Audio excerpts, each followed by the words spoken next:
Hi everyone, welcome to my channel. आज हम 2024 की supernatural horror movie Exhuma movie के बारे में जानेंगे। Written and directed by Jang Jae Hyun. इस फिल्म ने न केवल दुनिया भर के दर्शकों को आकर्षित किया, बल्कि ये साल की सबसे ज़्यादा कमाई करने वाली कोरियाई मूवी बन गई। इसने 6.9 की IMDb रेटिंग और 92% रॉटन टमेटोज़ की शानदार रेटिंग अर्जित की। कहानी की शुरुआत होती है दो शामन के साथ, हवारिन और बोंगिल। शामन एक स्पिरिचुअल लीडर होता है जो हमारी दुनिया और आत्माओं की दुनिया के बीच कड़ी का काम करता है।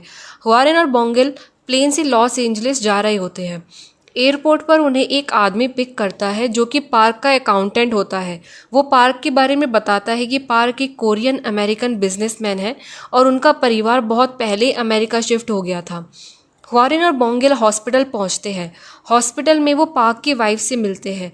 अकाउंटेंट पार्क की वाइफ को हवारिन और बोंगिल के बारे में बताता है कि ये लोग कौन हैं और यहाँ क्यों आए हैं। पार्क की वाइफ शामन पर बिल्कुल विश्वास नहीं करती थी, पर उसके पास कोई और रास्ता नहीं था। हवारिन पार्क के बच्चे को देखती है जो एक मिस्टीरियस बीमारी से जूझ रहा है और ठीक नहीं हो रहा। हवारिन बच्चे में पार्क के पिता और दादा को सेंस करती है। पार्क के पिता को पैरालिसिस है और उसके दादा बहुत टाइम पहले ही गुजर गए थे और उनकी कब्र भी कोरिया में ही है। उसके बाद हवारिन पार्क से मिलने उसके घर जाते हैं, जहाँ पर पार्क हवारिन को बताता है कि उनके घर हमेशा से ही बड़े बच्चे को कोई ना कोई बीमारी होती है। हवारिन बताती है कि ये एक ग्रेव्स कॉल है। ग्रेव्स कॉल एक अभिशाप है जो कि एक एंसेस्टर से उत्पन्न होता है, जिसको लगता है कि उसका अपमान हुआ है। ये आत्मा परिवार के आसपास घूमती रहती है जब तक कि इसे शांत नहीं किया जाता। हवारिन पार्क को बताती है कि सब ठीक हो जाएगा, पर उसे और लोगों की ज़रूरत होगी। उसके बाद हम मिलते हैं किम से। ये फेंग शुई एक्सपर्ट हैं जो मृतकों की शांति और उनके वंशजों के गुड फॉर्च्यून के लिए ग्रेव की अच्छी लोकेशन का निर्धारण करते हैं। अगर ऐसा ना हो तो सोल्स अपनी फैमिली को परेशान करती है। हारिम किम से मिलने आती है और उन्हें पार्क के बारे में बताती है कि उनकी फैमिली में पैदा होने वाला हर बड़ा बेटा बीमार हो जाता है। पार्क भी कोरिया आकर किम से मिलता है क्योंकि उसे अपने दादा का एक्सह्यूमा कराना था। एक्सह्यूमा का मतलब किसी एक ग्रेव में दफन हुए इंसान को कहीं और दफन करवाना होता है। इसके लिए किम को सारी इन्फॉर्मेशन चाहिए थी और वो ये सब अपने बेटे के इलाज के लिए कर रहा था। पार्क किम को अपने ग्रैंडफादर की ग्रेव पर लेकर जाता है जो पहाड़ के ऊपर बनी थी।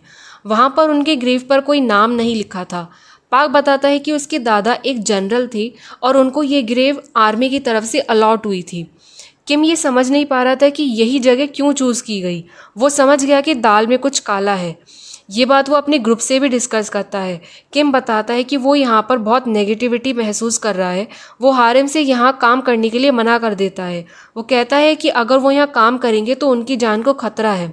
उसी रात हारिम, किम और पार्क की मुलाकात होती है और किम बताता है कि उनकी बेटी की शादी होने जा रही है। ये सुनकर पार्क इमोशनल हो जाता है और बोलता है कि उसका बेटा मरने वाला है। ये सुनकर हारिम फैसला करती है कि वो पार्क की मदद ज़रूर करेगी और किम से बात करती है कि हम उस ग्रेव को खोदेंगे और एक रिचुअल करेंगे जिससे वहाँ का शैतान भटक जाए और सारी प्रॉब्लम सॉल्व हो जाएगी। किम भी इस बात के लिए मान जाता है। नेक्स्ट डे एक्सह्यूमेशन का वर्क शुरू हो जाता है। वहाँ पर पार्क कि दादा की बेटी भी आती है। उनके साइन और परमिशन के बिना ग्रेव को नहीं खोदा जा सकता है। हारिम रिचुअल का सारा सामान लेकर आती है। उनमें 5 पिग भी थे, उन 5 लोगों के लिए सेक्रीफाइस जो ये ग्रेव डिग करने वाले थे। एक तरफ ग्रेव को खोदने का काम शुरू होता है और दूसरी तरफ हारिम शैतान को डिस्ट्रैक्ट करने के लिए रिचुअल करती है। हारिम का ये रिचुअल तब तक चलता है जब तक ग्रेव से हड्डियों को नहीं निकाला जाता। ग्रेव को निकालने के बाद एक मजदूर ग्रेव में एक इंसानी सर वाला सांप देखता है जो कि एक गलत साइन है। वो मजदूर उस सांप को मार देता है और किसी को नहीं बताता। उसके सांप को मारते ही वहाँ का मौसम खराब हो जाता है। किम ने ग्रैंडफादर की हड्डियों को जलाने का फैसला किया था, लेकिन उनका ये प्लान रुक जाता है। वो इस ग्रेव को लोकल वार्ड में रख देते हैं। किम ये काम जल्दी से जल्दी करना चाहते थे क्योंकि उनका मानना था कि ग्रैंडफादर की आत्मा हड्डियों से जुड़ी है और जलाने से उनकी आत्मा को शांति मिलेगी। किम पास के ही गांव बास्क विलेज में ग्रैंडफादर के ग्रेव के बारे में इन्फॉर्मेशन जानने के लिए जाते हैं।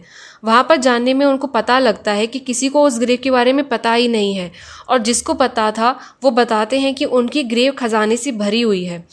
वार्ड में एक आदमी को ग्रेव के खजाने के बारे में पता लगता है। वो ग्रीड में ग्रैंडफादर का कॉफिन खोल देता है। हानिम को यह महसूस हो जाता है। ग्रैंडपा को आत्मा को कंट्रोल करने के लिए वो एक रिचुअल करती है, लेकिन इसका कोई फर्क नहीं पड़ता क्योंकि दादाजी की आत्मा अमेरिका में अपने घर चली गई थी। वहां पहुंचते ही वो अपने पैरालाइज्ड बेटे और बहू को मार देते हैं। उसके बाद दादाजी की आत्मा ने पार्क को डराना शुरू कर दिया था। होटल में पार्क को किम की कॉल आती है। किम का पार्क को बताता है कि ग्रैंडफादर की आत्मा आज़ाद हो गई है। उसने तुम्हारे माता पिता को भी मार दिया है और अब वो तुम्हारे पीछे आएगी। पार्क फ़ोन पर बात कर ही रहा था कि अचानक दरवाज़ा कोई बजाने लगता है और आवाज़ आती है किम की। अब किम फ़ोन पर भी था और दरवाजे पर भी। फ़ोन वाला किम कहता है कि दरवाज़ा बिल्कुल नहीं खोलना, पर तुम खिड़की खोल सकते हो। पार्क खिड़की खोल देता है जहाँ से आत्मा अंदर आ जाती है। मतलब ये सारी चाल उसी आत्मा की थी। फ़ोन पर ग्रैंडपा थे और दरवाजे पर असली किम था। असली किम जब होटल के स्टाफ से चाबी लेकर अंदर जाता है, वो देखता है कि पार्क अपने दादा के सोल से पोजेस हो चुका है। पोजेशन की हालत में पार्क किम को बताते हैं कि वो अपने परिवार को क्यों मार रहे हैं।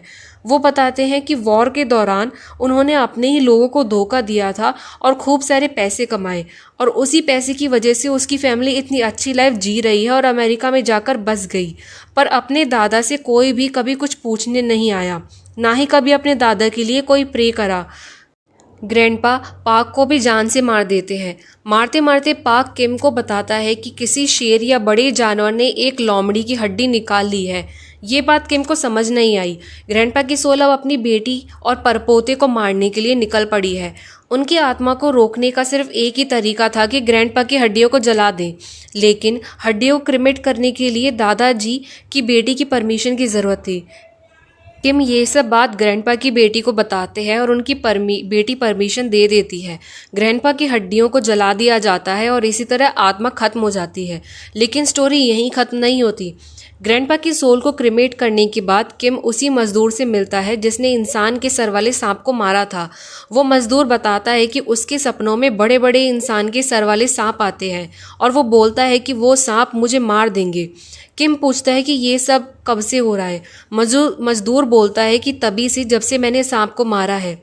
ये सब सुनकर किम ग्रैंडपा की ग्रेव पर जाता है और वहाँ उसे वहीं सांप मरा हुआ मिलता है। किम उसी ग्रेव को और ज़्यादा खोदता है तो वहीं पर उसे एक खड़ा हुआ कॉफिन मिलता है। इसे देखकर वो ग्रुप को वहीं बुलाता है। वो सब मिलकर कॉफिन को बाहर निकालते हैं, पर वो ये समझ नहीं पाते कि ये कॉफिन खड़ा क्यों हुआ था। पूरा ग्रुप उस कॉफिन को पास के एक टेम्पल में ले जाते हैं। वो बोलते हैं कि शायद इस कॉफिन में कोई ईविल स्पिरिट है, इसलिए हारिम इस कॉफिन के पास रिचुअल करती है। अपनी सारी कन्फ्यूजन दूर करने के लिए किम और हारिम ग्रैंडपा की डॉटर के पास जाते हैं और पूछते हैं कि वो बड़ा कॉफिन ग्रैंडपा की कब्र के नीचे क्यों रखा गया था। ग्रैंडपा की डॉटर बताती है कि वो गद्दार नहीं हो सकते, वो तो खुद कोरियन थे ही नहीं, वो तो जापानीज थे। हारिम बोलती है कि फिर जापानीज लोगों ने उनको दफनाया क्यों था। इतने में अब बोंगिल को देखते हैं कि जो सपने में डर जाता है और कॉफिन को चेक करने के लिए जाता है। वहां जाते ही उसे बहुत लंबा आदमी किसी इंसान को खाते हुए दिखता है। बोंगिल हारिम को बुलाने जाता है। हारिम और बोंगिल कॉफिन के पास जाते हैं और देखते हैं कि कॉफिन खुला हुआ है और खाली भी है। कॉफिन के पास एक हेलमेट भी मिला है जो कि एक समराय या जनरल का होता है। इतनी ही देर में वो जनरल आ जाता है और पूछता है कि इस रूम में कोई इंसान है। हारिम ना बोलती है और बोलती है कि मैं इंसानों की गुलाम हूँ और फ्री स्पिरिट हूँ। जनरल जान जाता है कि रूम में कोई इंसान है। हारिम वहाँ से भागती है और बोंगिल जनरल पर अटैक करता है। बोंगिल जनरल पर हमला करता है पर उस पर कुछ असर नहीं होता। जनरल अपना हाथ बोंगिल के शरीर में डालकर उसको घायल कर देता है। इससे पहले कि जनरल हारिम को मारता, किम वहाँ पहुँच जाता है। जनरल को मुर्गी की आवाज़ सुनाई देती है, जिसका मतलब है कि सुबह होने वाली है। जनरल आग का गोला बनकर वहां से उड़ जाता है। बोंगिल को हॉस्पिटल लेकर जाया जाता है। किम उसी ग्रेव पर जाते हैं और इन्फॉर्मेशन कलेक्ट करने की कोशिश करते हैं, पर उनको कुछ वैल्यूएबल नहीं मिलता। वहाँ हॉस्पिटल में बोंगिल को भी होश आ जाता है और हारिम को पता चलता है कि वो पजेस्ड है। हारिम को पता चलता है कि वो जनरल किसी चीज़ की हिफाजत कर रहा है। किस चीज़ की ये नहीं पता। किम वहीं ग्रेव पर जाता है और खुदाई शुरू करता है।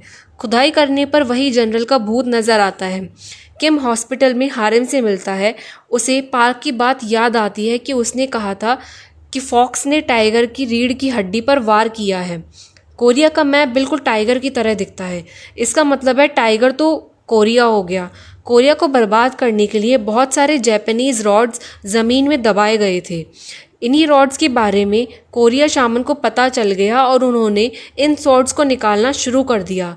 पर एक स्वॉर्ड ज़मीन के नीचे ही रह गया क्योंकि एक स्वॉर्ड जापानीज लोगों ने अपने जनरल की बॉडी में दफना दिया था। अब वो जनरल जो आत्मा बन चुका था उसी की बॉडी में मेटल स्वॉर्ड था। हारिम कहती है कि वो उस जनरल को डिस्ट्रैक्ट करेगी और किम वहाँ से ग्रेव से मेटल रॉड को निकालकर उसे डिस्ट्रॉय कर देगा। वो जनरल हारिम से जापानीज में बात करते हैं। किम ग्रेव को काफ़ी देर तक डिग करता है पर उन्हें वहाँ कुछ नहीं मिलता। हारिम का ये प्लान अनसक्सेसफुल रहता है। जनरल हारिम को नुकसान पहुंचाने के लिए आगे बढ़ता है। उसी वक्त हारिम की ग्रैंडपा की स्पिरिट हारिम की सेफ्टी के लिए वहां पहुंच जाती है और जनरल वहां कुछ नहीं कर पाता। वो जनरल ग्रेव के पास जाता है और जनरल उन सभी पर अटैक करता है। उसी पल उन तीनों को उस जनरल के सारे विजन दिखने लगते जाते हैं कि आखिर पास्ट में क्या क्या हुआ था। तब फेंग शुई की नॉलेज के मुताबिक किम को समझ में आता है कि जैसे आग का दुश्मन पानी होता है वैसे ही जनरल के शरीर में मौजूद मेटल का दुश्मन वुड है।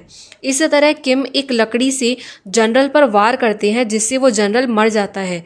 भूत के मरने के बाद बोंगिल पोजेशन से बाहर आ जाता है और ये सब सेफ हो जाते हैं। कहानी के आखिर में हम किम की बेटी को शादी करते हुए देखते हैं और कहानी यहाँ ख़त्म हो जाती है।